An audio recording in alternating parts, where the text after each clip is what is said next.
this video I'm going to share with you 10 of my flowering border plants that were pretty resistant to slug damage. So those flowering plants, annuals and perennials, that were not really affected by the increased slug problem I had this year due to the incessant winter-spring rain and the cooler temperatures that persisted right up until we got this heat wave, which is this late week in June. To keep the video even shorter, I realised that all the flowers in one of my previous videos, which is about sowing seeds now, June, July, for flowers next year, nearly all the flowers, in that video were slug resistant, because I obviously sowed them last summer and they're now flowering now this summer, and they are absolutely a dream and were more or less completely slug resistant. Some of them had a couple of bites, but the flowers powered through and it didn't affect them. So let's just add a quick disclaimer before we get to the rest of the video. These plants were not affected by slugs in my garden, but there might be other factors such as location, the health of a plant. So obviously in a more shady area there tends to be more slug activity. Health of a plant, the dryness of the soil, the nutrition in the soil. These all things can all help or worsen a slug problem around a plant. So if your experience is different to mine, don't hesitate to share it in the comments below and, add some context to the issue that you had, such as, was it right next to a damp area? Share the comment below to help sort of everyone, especially anyone who is a new gardener who has been pretty demoralised by slug activity. Number one is all the flowers that I included in that video, which I'm going to link below, but I don't want to repeat the video, but I'll just give you a quick rundown of some of the plants in that video. Sweet William Dianthus is slug resistant, Sweet Rocket, Canterbury Bells, or Campanula as some of you call them, Foxgloves, White Valerian, just a few of the ones mentioned in that video. They were all slug resistant. I sowed them last summer. They got right through this very cool, damp, so wet in fact, winter, prolonged wet spring. Slugs just came back with a vengeance this year, and none of these flowers were affected. As you can see, my garden is full of flowers. So that's number one, is that all the flowers in that video. Just before we get into the rest of the video, don't forget to visit my website where I have new designs now, and obviously my blog, which supplements my YouTube channel, but will have additional things such as recipes as well. If you are interested in the merch at all, you can shop both from the US and the UK here in this store. It's all on Amazon, so the clickable links just take you straight to Amazon. So obviously you get all the protections of Amazon as well. If you click on the product, it'll take you to the Amazon US store. If you click on the link below, the UK banner there, it'll take you to the UK store. So you don't have to worry about refunds, quality, all the rest of it. It's all there. It's on Amazon. And then of course I have my blog on there as well, so you can have a look at that and see my videos there. All right, let's get back to the video. Number two, sweet peas. Basically this year, I just threw all my sweet peas down on the ground because I was so behind. And I'm sure probably maybe one or two got a nibble. In fact, I have some here in this shady area and they definitely did get nibbled. And the simple answer was they were in just too much shade, where they were more heavily impacted by slugs. But these ones here in the border in full sun, even though we didn't really have any sun, somehow that just seems to have been enough to keep off the slugs and snails, or whether they're just not a slug and snail favourite. But I have had no problem with slugs and snails. Now, in the past, I have protected the emerging tendrils and shoots with a cloche. And when I say a cloche, I just mean an upturned water bottle. And so, but I didn't do that this year, and they still resisted the slugs and snails. So I think I can fairly confidently conclude, as long as you're not planting sweet peas in an area of the garden where they're not at their best, where they're not thriving because there's maybe just a little bit too much shade, then if you're planting them in a good spot, sweet peas will resist slugs and snails. Certainly that is my experience. Okay, number two, Gadesha.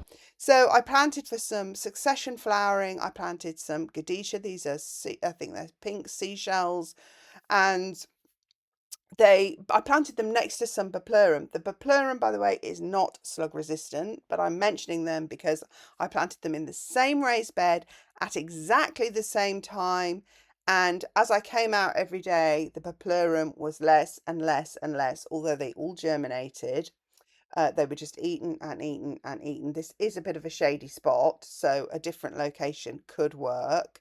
But the Godetia, even though this is quite heavy semi-shade here, the Godetia have not been impacted by slug activity, not one tiny bit.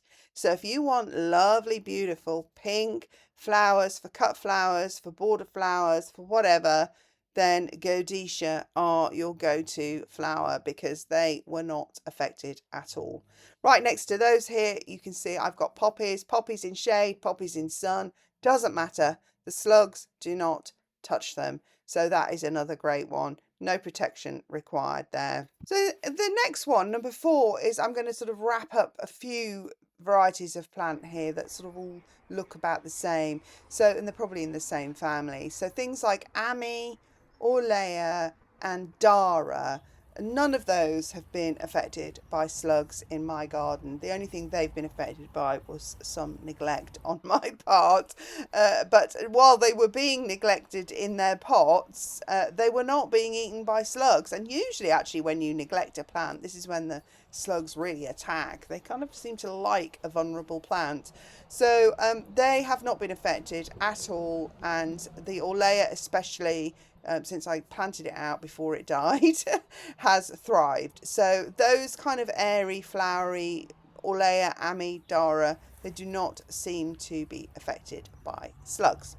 Next one is cornflowers. So cornflowers, again, pretty much the same here. Cornflowers, number 5. I did overseed, so you plant, so I started a lot. You can start cornflowers in the winter sowing method, and then you can certainly be certain that they are not going to be affected by slugs until they're old enough to go out in the garden. Now, in my garden, because the wet, cool spring persisted, the slugs were still absolutely eating everything, even as I was transplanting my cornflowers in the garden. And I did lose one. I think I remember losing one.